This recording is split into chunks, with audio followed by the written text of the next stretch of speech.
Hey guys, how are y'all doing? Yeah. So I'm here to talk to you about weird sex and flirting. So before I get started, just get a feel for the room. Have we any physicists in the room? Okay, cool. I don't have to explain what sex is.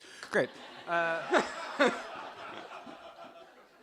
So I'm very happy to be back doing Bright Club. I actually met my girlfriend through Bright Club, funnily enough. I knew her through Twitter, and I knew she did this kind of thing. So when I did it for the first time, I decided to approach her and ask her for advice.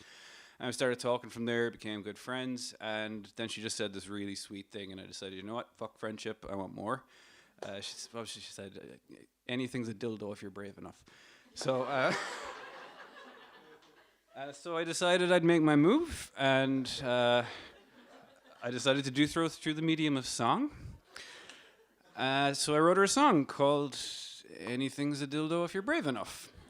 And in a decision that seemed way less intimidating yesterday, I am going to play that song for you right now. I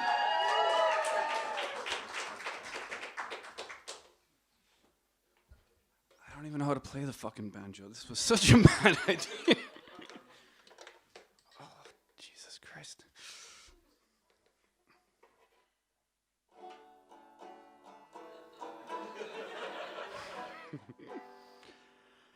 Well, anything's a dildo if you're brave enough. So when you're trying to knock off your own socks, if what you've got at hand ain't meeting your demands, you've only got to think outside the box.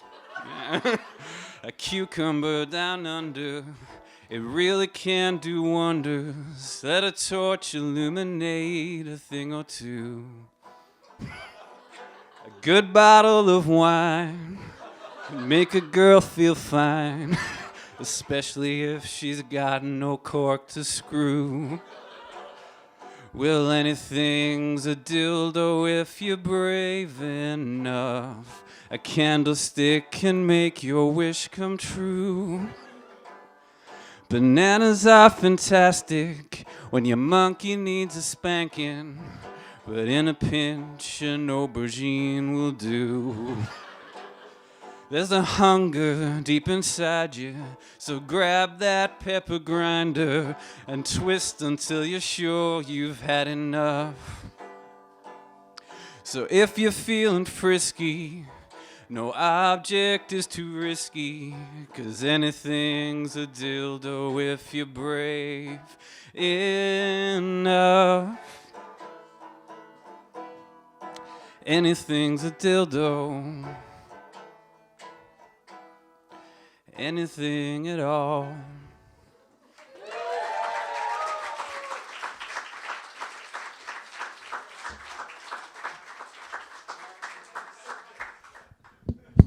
Yeah, so believe it or not, that worked. Now, as risky and terrifying as that was, it's nothing compared to the shit that animals have to put up to in the animal kingdom. Think of like bald eagles. So bald eagles flirt by grasping onto each other midair and plummeting towards the ground, hopefully letting go again and flying away from each other in a courtship display that's known as the death plunge. Porcupines decide whether or not they're going to mate after the male pees on the female from about 6 feet away. Certain species of slugs harpoon each other with this weird little lancet thing that's very affectionately named a love dart. But nobody, and I mean nobody, has it as bad as spiders.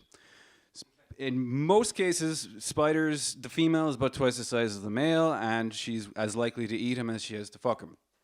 So think about black widows. So a black widow female is about twice the size of a male. So when he wanders into her web for the first time, he needs to make damn sure that she knows that he's the date and not the dinner. And he does this, as every man should do, by twerking. So he wanders in, twerks for a second, pauses, wanders a few more steps, twerks for a second, pauses. And he's praying that she remembers that every meal she's ever had didn't wander into the web busting sweet moves. And that the vibration difference means that, oh, time to make babies, not eat. So, so that's the Black Widow. What else have I got for you? Oh yeah, but speaking of dinner, one of the safest ways you can make sure that you don't become dinner is to offer her an alternative meal. So normally with spiders, they'll just show up with an insect wrapped up in silk and be like, "Yep, here you go." And once she's busy with that, just slide in behind. But some males are so desperate, they will literally rip their own fucking leg off, throw it at her, and while she's busy eating the leg, getting in behind. I mean, I've let a woman feed on my dignity, but never my leg to have sex. But speaking of sex and food, I actually have a theory that a country's sexual appetites are really closely linked to their cuisine. So think of France, Italy, famous for their chefs, but also famously fantastic lovers. Look at India, a country famous for its spicy, exotic food with a shitload of variety in it, rich flavors. And these are the same people that brought us the Kama Sutra, this wonderful anthology of sexual positions and erotic tips. And then you got Ireland, a country where pale, anemic meat dominates in the kitchen and in the bedroom. We treat sex pretty much the same way as we treat turkey. We have it on special occasions. When we finally have it, it's ultimately disappointing and we tend to fall asleep right away afterwards. You need to give it about 20 minutes per pound. And you're definitely done when the juices start running clear.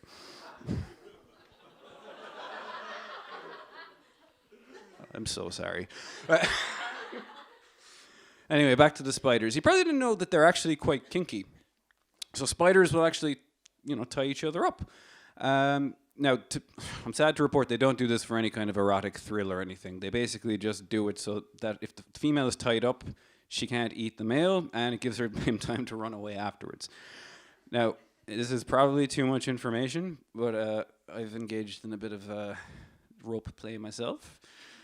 But the thing is, my girlfriend's English. She thinks I'm doing it because I'm kinky. I'm doing it because you can't trust those Brits. You take your eye off, and for 2 seconds you let your guard down. 6 counties go missing, and there's no potatoes left in the house. And I think that's the reason that I am so just fond of spiders, is that they're so pathologically attracted to the one thing that's most likely to kill them. As I mentioned, I'm dating a Brit, so you can see the connection. So that's coming to the end of my set here. So just in terms of takeaways, remember, always keep her well fed. It pays to learn how to twerk.